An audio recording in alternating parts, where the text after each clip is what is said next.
नहीं डोरी थाना में जानी और रमेश पुलिस दरोगा से कबो नहीं डोरी थाना में जानी और रमेश अपराधी मेरी नानी पाछी अक्कर गो हम पे केस अपराधी मेरी नानी पाछी अक्कर गो हम पे केस पाछी अक्कर गो हम पे केस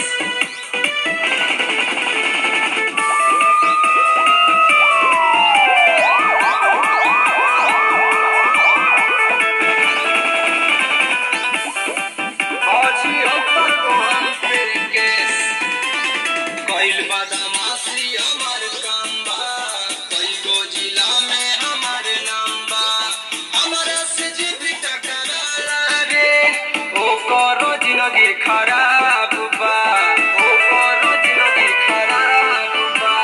कइल बदमाशी हमार काम बा कई गो जिला में